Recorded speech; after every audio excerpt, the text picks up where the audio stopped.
eu me batizei e aí passou o final do ano e tal. E nesse meio tempo teve um dia que na igreja faltou um músico na igreja, né? Nesse tempo aí já tinha passado o quê? 4 meses entre eu ir na igreja, me batizar nas águas, batizar no Espírito Santo. Nossa, mas foi muito rápido, né? Sim, tudo na minha vida é rápido. Tem coisas que às vezes eu não consigo... Quantos anos mesmo, perdão? O senhor tinha? 14? Tinha 14. 14 anos. Gurizão de tudo, cara. Porque Não, e dá pra ver que o senhor, sabia o que queria, né?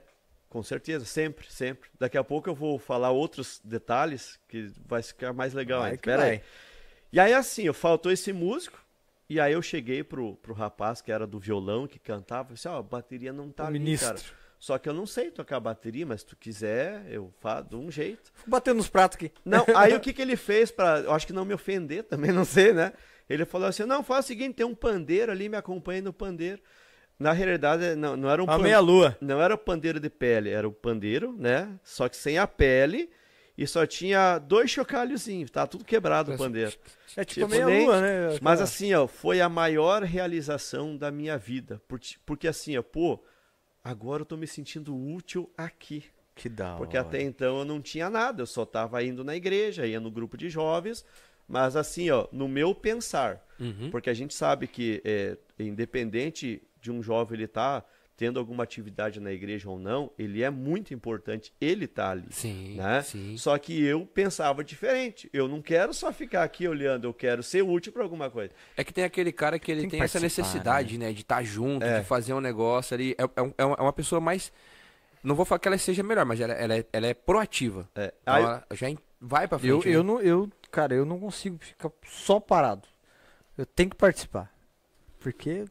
Cara, sei lá, Deus chamou a gente pra ser ativo, né? E aí a primeira tocadinha de pandeira ali... Fiquei ali, mano, só que tem um outro detalhe. Eu era também muito envergonhado, né? Ixi, tocou de costas.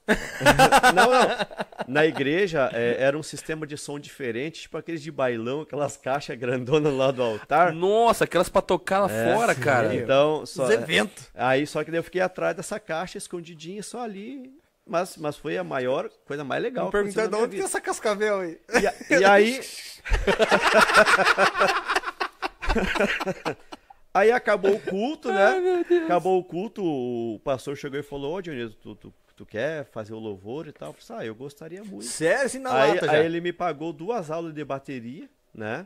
E eu aprendi assim nessas 2 aulas, que no caso deu aí 2 horas, né? Eu aprendi nessas 2 horas a fazer, eu não me lembro se foi 4 ou 5 ritmos, que já foi suficiente para mim começar. Só que daí eu gostei... 2 horas? Só que daí eu gostei da ideia. Aí eu falei pro pastor assim, não precisa mais pagar para me ensinar. Aí o que eu fazia, Eduardo? Eu estudava de manhã, e chegava em casa, almoçava, passava na casa do pastor, pegava a chave da igreja, o culto era à noite, às 7h30, só, naquela época, né? E eu ficava, tipo assim, eu da 1 da tarde até às 7 horas da noite em cima da bateria. Eu pegava o teclado da igreja, tem ali aquelas partes dos ritmos, né, que tem os ritmos. Eu escolhia um ritmo de bateria, clicava ali, aí eu sentava na bateria e fazia. Num período assim de 2 meses, eu estava fazendo 60 ritmos diferentes na bateria. Né? E aí ele falou, não, a partir de agora tu é o baterista da igreja. Pô, mas tu ficava 6 horas por dia em cima da bateria? Praticamente. Cara, isso... Nos meus 4, 5 primeiros meses, assim. Durante 6 meses? Um pouquinho menos. Um pouquinho menos. Mas assim, em 2 meses... Mas mesmo assim, cara. Mas em 2 meses... 180 dias, cara. Mas em 2 meses eu já estava fazendo mais ou menos 60 ritmos diferentes. Isso que você comentou, né? É importante ressaltar até pro jovem que está assistindo, né? É a questão de você se empenhar em algo que você quer, né? Certeza. Se você se empenhar e você se dedicar àquilo... Você faz, cara. Faz. Você nunca pode impor limites em si próprio, né? E nem depender. Exatamente. A dependência é a pior coisa que tem. A gente nunca sabe se vai dar certo ou não se você não tentar. É isso aí. Tá entendendo? E como eu já tava naquela vibe de estar ali, eu pensei, não, é isso aqui que eu quero pra minha vida. Vou vestir a camisa e tchau. E eu não queria fazer mais nada. Até que um dia, o rapaz do baixo, do contrabaixo, faltou. E aí tinha um outro da bateria, eu falei assim, vai então agora pro bateria que eu vou tentar o baixo. Só que eu já sabia como que era o nome das cordas, eu não tinha nenhuma noção de arranjo, de nota, mas eu conhecia mais ou menos o braço do baixo.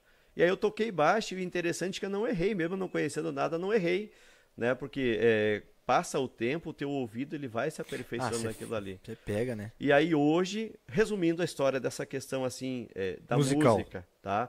Hoje eu toco bateria, violão, teclado, guitarra, um pouquinho de sanfona, um pouquinho de saxofone, pandeiro, alguns instrumentos de percussão. Caramba! E assim, ó, e toda a igreja que eu passo, geralmente eu deixo uma equipe de louvor treinada naquela igreja. O senhor ensina a galera. Da hora, hein? Aqui em Piraquara, eu tô ali já tem 3 anos e 8 meses, 3 anos e 7 meses, eu já ensinei uns 15 mais ou menos a tocar. Né? Claro que no meio desses 15, assim, tem uns 4 que são de outra igreja, que eu dei um suporte. Né? Legal. Foi uma questão assim minha, né? Eu chamei o pessoal, vocês querem tocar na igreja de vocês? Vem cá, compra um violão lá, vem aqui que eu ensino, né? Aí aprenderam e foram tocar e cantar na igreja, que já congregava lá. Eu sou tipo esse aí que o senhor toca, toca tudo, né? Eu não toco nada, eu sou o contrário. Só que é o contrário. Ali o Doutor Estranho errou o feitiço ali. Não, mas legal isso aí que o senhor tá falando, porque a dedicação te leva a lugares... Faz, cara. Extraordinário. E assim, ó, não existe essa questão assim, eu não sei. Não, tu tem que tentar. Você que tá me escutando, não interessa a tua idade, o que tu faz da tua vida, mas se tu quer aprender a tocar violão, tu tem que tentar tocar violão, cara. Uns dão uma desculpa assim, mas o meu dedo é muito grande, ou é muito fino. Não, vai, cara, vai que tu consegue, entendeu? Eu quero aprender a tocar teclado. Vai, né? Se tu não tem teclado, chega uma hora no teu pastor e fala, pastor, deixa eu dar uma mexida aqui, eu não vou estragar nada, mas deixa eu fazer alguma coisa. Porque assim, ao meu ver, tá? Isso é uma visão particular minha. Muitas pessoas não aprendem a tocar porque o acesso ao instrumento não tem, cara. Tá entendendo? E quando tem o acesso ao instrumento, às vezes não tem a noção do primeiro passo. Eu, por exemplo, eu tive 2 aulas de bateria onde eu peguei 4 ritmos. Mas já teve o arranque ali, né? Tá entendendo? Então alguém me empurrou e dali eu nunca mais parei. Tá entendendo? É o primeiro passo que é o difícil, né? Falar a verdade. E claro, com o passar do tempo, eu fui me aperfeiçoando. Eu não quis... já sei tocar bateria, tá bom. Não, eu fui para outros instrumentos. Porque eu sempre tive isso no meu coração. Eu nunca quero ser deixado de lado. Se eu tô na igreja, eu quero estar em todas, então, como se diz, né? E aí, alguma coisa eu quero fazer. Fazer a diferença literalmente, né? Tá entendendo? Top. Né? E aí depois eu comecei a abrir culto, comecei a cantar. Isso foi no ano 2000. Aí em 2001 eu já era obreiro da igreja, eu já pregava em asilo, em hospital, né? Tudo lá na sua cidade, lá ainda? Em 2001 eu já tinha... Porque assim, naquela época, Paulinho, no nosso ministério, na Igreja da Graça, naquela época era permitido morar na igreja, né? Então eu estava, nessa época eu estava lá depois que eu saí de São Luís Gonzaga, eu fui para Lajeado e aí Pelotas, né? E aí lá em Pelotas, o que acontece? Eu fazia um trabalho no presídio, onde todas as manhãs no sábado, claro que eu tive que ter uma autorização dos meus pais, mais uma autorização ali do pastor da igreja, teve toda uma documentação lá. E aí com 16 anos, nessa época, 17 anos nessa época daí já era 2001, 2002, eu fazia um trabalho no presídio, levava um violão e tocava lá com os presos. Com 17 anos, cara. E assim, eu tenho um testemunho dessa época, aliás, 2 testemunhos, porque assim, ó, eu nunca quis ser pastor nessa época, eu queria ganhar alma. Eu queria ganhar alma, assim, de uma forma meio louca, tanto é que eu fazia de tudo para trazer uma pessoa para dentro da igreja. Às vezes o pastor estava pregando no altar, eu via lá para a porta da igreja e eu parava as pessoas, tu tem algum compromisso agora? Ah, não, vamos para a igreja, sabe? Caramba. Tinha culto que eu colocava 40 pessoas para dentro da igreja nos cultos da tarde, para te ter uma ideia. Eu ali parado. Eu chamava, não, mas vamos. Não, mas qual que é o teu problema? Não, eu tô meio desempregado. Vamos lá que o pastor vai orar para quem ganha dinheiro, então. Vamos lá. Desempregado. Né? Como é que tá o casamento? Vamos lá que o pastor hoje vai orar para quem quer casar. Né? Eu nem sabia se ele ia orar. Mas, por quê? Porque a palavra transforma. Você tem que entrar dentro da igreja. Se as pessoas soubessem o poder que tem na pregação e elas parassem para ouvir, cara, forte, o mundo estaria diferente. Aqueles né? que têm ouvido que ouçam. Mas assim, no presídio, nós tínhamos, né, uma pessoa lá que ele tinha o vírus, né, do HIV. E segundo o relato dele, tá? Porque eu não cheguei a ver a documentação, mas segundo o relato dele, ele foi curado do HIV. Caramba. Ele dentro... Que ano isso? 2002, isso. Se hoje não tem a cura divulgada para a sociedade, imagina naquela época, né? Não tinha nem internet. Não tinha nem internet direito. E tava começando a se propagar mais ou menos ali já tava disseminado, vamos colocar assim o negócio, né? Não, começou antes, né? Nos anos 80. Anos 80, né? Ali já tava mais deslanchado já assim, o vírus, né? Mas uma das confirmações, assim, que Deus me deu foi de uma mãe de santo, tá? Ela era uma senhora que tinha uns 65 anos, mais ou menos. E aí, lá em Pelotas, naquela época, ia muita gente, né? Hoje ainda é assim, mas naquela época, tipo assim, ó, era muita gente nova na igreja, né? E chegou uma senhora de cadeira de rodas, era uma mãe de santo, que ela tinha visto o missionário na televisão, isso foi em 2003, né, já. E ela queria conhecer o missionário, só que o missionário não estava ali em Pelotas, né? O missionário fazia os cultos na televisão, né, e tudo mais. E aí eu atendi essa senhora, e eu me lembro que eu perguntei para ela assim, mas por que a senhora está na cadeira de rodas? Eu tô na cadeira de rodas porque é um castigo, não sei o que lá. Daí ela me contou a história dela lá com os santos dela e tudo mais, né? Uhum. E aí eu falei assim, não, mas Jesus é mais forte que qualquer desses outros santos. Eu me lembro que eu falei isso para ela, e eu falei assim, e eu faço um desafio para a senhora, que se o meu Deus, ele for o santo verdadeiro, né, o santo dos santos, eu vou orar pela senhora, a senhora vai levantar dessa cadeira agora. Ousado, hein? E aí eu orei, ela levantou, ela foi curada instantaneamente. E aí aquilo ali me impactou, pensei assim, poxa, eu sou um obreiro da igreja, né? E eu orei por uma pessoa e ela levantou da cadeira, sabe? Claro que com dificuldade, assim, mas levantou. Ela falou para mim naquela época que já tinha algum tempo que ela não levantava da cadeira. E ela levantou.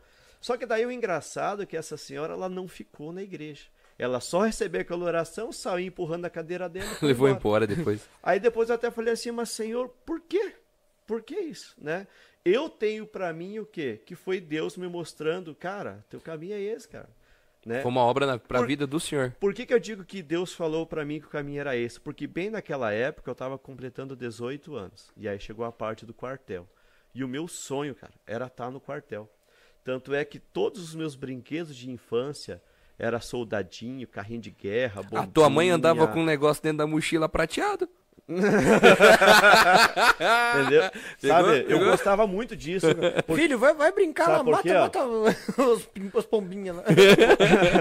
Porque naquela época, os filmes também que mais fazia sucesso era Rambo, Braddock, Sylvester Stallone, né? Então Exterminador do Futuro. E, tipo assim, era o meu sonho, cara. Não, quero defender a minha pátria, cara. Quero, né? Vou meter o louco aqui. E aí eu fui na junta militar. Passei em tudo, até chegar no último dia de seleção. E nisso eu já tinha passado em tudo, né? Aí chegou o sargento Terra, na época, né? E falou assim, ó, quem eu chamar agora já pode entrar na sala lá, assina lá o papel, tá dentro. E volta aqui só pra jurar a bandeira que tu vai estar dispensado. Né? Sério? Não falou isso pra mim, ele falou numa pra reunião ali, galera. Com uns 80 mais ou menos naquele dia, 70, 80. Aí eu falei assim, fechou, já passei em tudo, né? E agora? E aí ele chamou um monte, só tinha sobrado ali uns 15 e eu tinha sobrado. Aí ele falou assim, pessoal, obrigado pela atenção, e saiu. E eu pensei assim, puxa, eu vou ficar, que legal. Só que na mesma hora, eu estava bem no fundo lá, eu baixei a cabeça e já tinha passado uns 15 minutos depois que ele saiu. Né? E o cara, o que estava ali já estava dando as novas instruções, o dia que a gente tinha que voltar, a documentação que tinha que assinar e tal. E eu ali de cabeça baixa, ao mesmo tempo numa alegria tão grande e numa frustração tão grande, porque eu pensei assim, poxa, não vou mais poder voltar lá no presídio para orar. O que vai ser das vozinhas, dos vozinhos do asilo?